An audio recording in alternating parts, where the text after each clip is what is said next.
No, you're fine. What's it feeling like to kind of be on the cusp? I mean, after you played a lot of baseball last year, you may have an opportunity to, you got invited to spring training, you have this opportunity. What's that feeling like for you? It was incredible, honestly. Honestly, like surreal to know like this was my first full year, and I've kind of made those waves and those strides to make myself kind of the player who I am now. So to know I kind of have my foot in the door is an awesome feeling, honestly. What have you focused on this offseason? What's been your main primary focus? So building bat speed, but promoting it throughout the kinetic chain. So not necessarily trying to swing harder, but just trying to make, if I swing at 75%, trying to make that percentage a little bit more controlled, as well as swing it a little bit faster, in the right ways. Mm-hmm. What's that process like for you, Victor? Is that an organization thing? Is that like outside facility you're going to? Where does that kind of that go? So the Cardinals kind of told me that they wanted me to build bat speed, but just kind of learn like the right ways of how to do it. So not necessarily just going out and swinging as hard as I could, but trying to learn how my body operates, trying to learn how to create that space in order to generate that bat speed. For somebody who naturally has as much explosiveness and speed as you do, what does that create for you opportunity-wise to build even more of that through that kind of change? Like when you talk about the gap power and those accidental homers, instead of kind of just like that singles approach, now you start to add the element of doubles and even more triples, and then it just kind of adds a little bit more exciting piece of the game, for sure. Victor, you had such a dynamic year. What was it like for you to kind of witness your breakout, especially defensively? I've always been like kind of a decent defender, but talking to Patrick Anderson, we done like a couple of drills of learning how to read the swing, learning how to anticipate, and things like that early on really helped me. It was like I was running in the direction of the ball before it was even hit.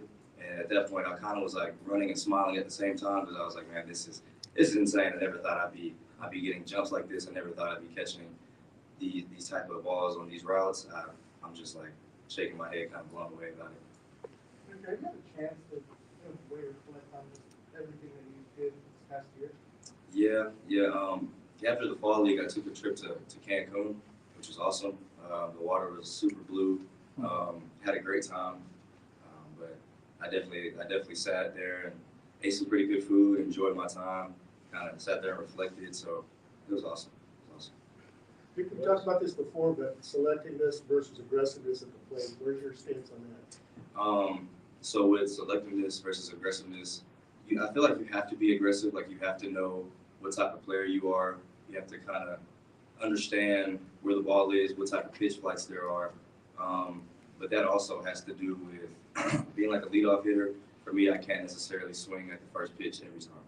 So having like that approach, just knowing, okay, maybe I can swing at the first pitch, after a shorter inning, or maybe after it's a long inning, just kind of wait for a little bit and kind of let everything play out, let the pitcher have some rest. So it's just understanding that aspect has helped me kind of find that balance between selectiveness as well as aggressiveness. After the season you had, how important was it to go to Arizona and back it up with, even better play? And what did that tell you about, your progression, that you did it at a high level and played well?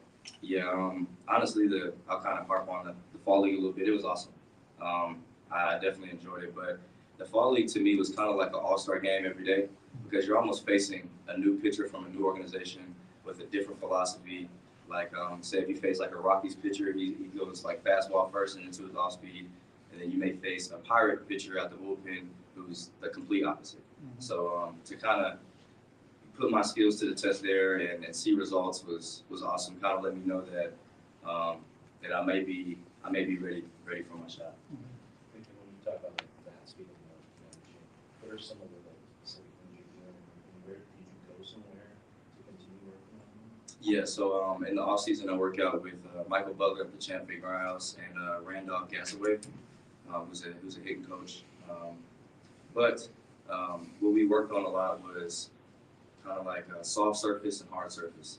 So with that, swinging with my front foot on a soft surface and then going to a strict surface kind of allows me to feel that soft surface and then go to the strict surface. So as soon as I hit the strict surface, the energy kind of promotes itself up through the chain and then allow me to kind of create that space and use my twitchiness per se. How do you measure results? That is exit velocity blast. Yeah. Blast motion is what I've been using a lot. At the early onset of the off season, I was around 70, 68, 70, 72, probably like 74 max. And now I'm around 74 to 77, 78. So it's been going well. How does that bat speed jump translate for you in like measurable results? Like what is your bat ball dad showing you that you're getting out of bat speed stuff? Exit velocities have increased. Hopefully it doesn't hurt me where those balls didn't fall or that were falling in front of the outfielders are now getting caught. But I mean, time will tell with that for sure. Is that the situation where you work from all that data, your understanding of your swing and all that? If you have that natural athleticism that underlies that, does it make it easier to know that that's there, and so you don't have to maybe stress about that as much, and you can let that kind of build on it? Yeah, for sure. I kind of take it as like a building block, like learning kind of about who I am, learning about the swing in that aspect, like learning about what my body can actually do. Because in college, I like to think of myself as kind of like a sprinter who played baseball, and now I'm more of a baseball player who can run. So that's kind of like how I like to think about it, imagine. What do you think spring training will be like? I mean, you're going to be around Paul Goldschmidt and Nolan Arenado, Wilson Contreras, some of the biggest names in the game. What's that? Have you envisioned what you think that will be like for you? I think it'll go well. I think I put in a ton of work this offseason and will continue to up until that point. But I think it will go well. I had a taste of it last year with step camp kind of going up and down. But I'm definitely looking forward to it and honestly picking their brain and getting some advice from them because I know they have a lot to say about the game. You said you described yourself as previously a sprinter who's playing baseball. What was the biggest transition, the biggest adjustments you made in your first full season of football? Honestly, just learning what the swing was supposed to look like. The Cardinals organization and the farm system has honestly done a great job with giving us tools, giving us knowledge on what to do, and then it's almost like taking it from the classroom to the field and being able to apply what they told you. So I guess my application process in that matter turned out pretty well. So How much of your swing changed this year? I mean, if you're talking about bat speed and things you're trying to work on going into next season, but just over the first year, how much did it change? it's changed a great amount, honestly. I know I was like before kind of like at like a tilted position because I wanted to feel more connected, but then getting into like a more comfortable spot that was more repeatable kind of allowed me to just be more repeatable, honestly. Felt comfortable. I knew what it would take for me to be on time. I knew when I had to start. I knew where my hands had to be. So kind of like knowing those things allows you to be more prepared, and then you don't have to necessarily think about mechanics or think about how you're getting to certain spots. So. Was that something that you came to in the middle of the season, over the course of the season? Was it something that came kind of early, like feeling that you were comfortable and you were on time and you were reading?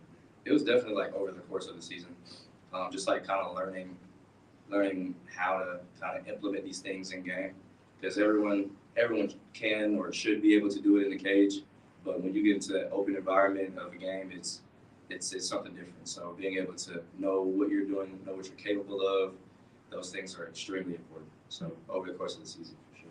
You and Jordan were both Atlanta guys this time last year. He was in your spot. He was coming out of Springfield, went to spring training, and won the job. Have you been able to talk to him about that experience? Has he given you any advice? Yeah, we were on the caravan together past couple of days, but he's given me a couple of pointers just on how to kind of approach things.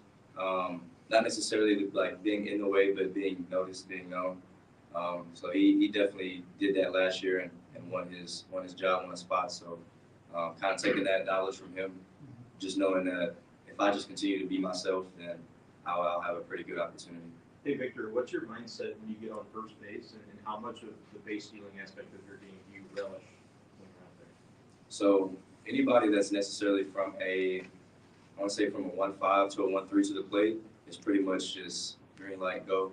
But as you kind of get down in those times like 1-2s and 1-1s, 1-0s, kind of got to look for tendencies. So I'll go prior to the game and look at what he does when a runner's on first and what he does when a runner's on second. Sometimes pitchers are creatures of habits, so they may twitch a certain way to get into like their external hip or their internal hip rotation, or they may breathe a certain way, they may look a certain way. So kind of noticing those things to get that first jump is always critical. It's what me and Vince Coleman talked about a lot too. So. How much you enjoy being able to know that you can bring that edge and can provide an advantage for your team as a result of the work you put in from that? Yeah, I mean, it's a pretty good feeling. I've always been a good runner thanks to my parents. My parents were both sprinters, so they passed it down to me. But it does feel pretty good to know I can impact the game in that way and be able to kind of provide some service other than either the bad or the defensive ability. So you mentioned your folks. I'm kind of asking, listening to you talk about pitch timing with the weight and kind of change when you're building your body. Do you think their background made you more comfortable, whether it's the lingo or just that kind of dissection? Because when you're sprinting, right, like the gap is so small between competitors. So the way when you talk about it, that sounds like somebody who's been around that for a long time and has that comfort with those small differences. Yeah, most definitely. I had a story. So my dad, he would take me to the field when I was younger, and he was a sprinter, a wide receiver. So he kind of has like a football mind. On the hitting side, kind of shaky there. He just tells me to see it and get it. So I kind of just smile at him and say, "I got you, Dad." Or he'll tell me to put a late swing on the ball. Still have yet to figure out what that means. But now I'll talk to him about running, and I was like 10 years old at the time, and he put out like a metal rod about like I want to say like 5.5 feet like high, and told me to stay under that metal rod for like 15 or so yards, and if I came up, I was gonna run to the rod. He said he wasn't gonna move it. So I think the first time I ran, I like popped straight up, and he didn't move the rod, and I think it like hit me in the chest or something. He's like, "See, I told you, make sure you stay low." And then like the next couple of times, that's when I learned that running was almost like a plane taking off, and you had to kind of gradually increase, and not just as soon as you hear the gun go off, you go straight up. So he definitely taught me a lot of lessons. And then of course, going to West Virginia, majoring in kinesiology, I learned a ton about like sprinting form, how to run, proper ways to move the body. So. Did your mom give him a hard time for grabbing you with the rod? Yeah, she gave him a hard time. She was actually very, very hard on me with education. So being that I completed my degree in December, she's the happiest mom alive. So. When it comes to the base running aspect of the game, especially 94 bases, what's always do there? What is boxing work look like in that aspect for you training to kind of build off of that? Still kind of trying to go about like the cues of running. So a lot of it is like reactionary work. It could be auditory cues. It could be visual cues. Also running wheel sprints. There's this treadmill called like the Woodway, and you can put it in free flow mode, and pretty much it allows you to only run as fast as you want to run. So with that, you learn the principle of like grabbing the ground as you run, which is it's insane when you get off that treadmill and then go to like a flat surface. But kind of just like working on those things, refining them has been the focus there, because 94 bases in a season is good, but being able to do at the big league level is definitely the aim. What led you to use that treadmill to train with that? Say that one more time. Oh, what led you to kind of use that treadmill? His name is Michael Butler at the Champion Grounds. That's who I work out with. So he's definitely put me on game with a lot of those kind of things. So the group that we work out with in the off season is definitely a good bunch. You said right after the draft, when you were at West Virginia, maybe you tried to hit home runs a little too much. How do you avoid that with all the swing changes and the more bat speed? With the swing changes, it basically just put me in a better position to be in a flatter path, which is important for hitting line drives. And then accidentally, I can sometimes run into it. But at West Virginia, I hit a couple homers in BP, and it was time to go play the game. So my whole thought process was, I'm batting in a 3-hole. I should hit some doubles and some homers. But it led to a lot of swing and miss at the top of the zone. Anything low though, I was good. But anything at the top of the zone, it was. You're a pretty skilled bunter, specifically against lefties. How important is that to your game? It's super critical. Super critical to have that in my back pocket is awesome. I do a lot of work in the off season with that too, with Coach Lawrence Peltier, is one of my old coaches. But he'll come and I'll put down probably 100 bunts each way, about 2 times a week. Of course, like while I'm hitting off the machine, I'll drop a couple down here and there, but that's like the specified work is with him. So it's been a big part of my game. Just getting on base is like honestly the biggest goal for me. But including the power with that, what I'm working on this offseason, also having that in my back pocket, it's gonna look pretty good. I think it was 1985, Vince Coleman came to St. Louis, won Rookie of the Year, set all the stolen base records. Having him as an advisor, how much does it help you, and what has he told you? It means a great amount, honestly. Kind of having him in my corner is awesome. He's a guy who's played the same game as me, stealing bases, running fast. So the advice he's kind of told me is about reading tendencies. As soon as I met him at the Futures game, that was the first thing he told me. So he gave me like that piece of homework. I went back to Springfield and I started to really analyze pitchers and started to take a deep dive in that aspect. But he definitely gave me dropped some pretty good coins along the way. Great, thank you, Victor. Thank you. Awesome. Great.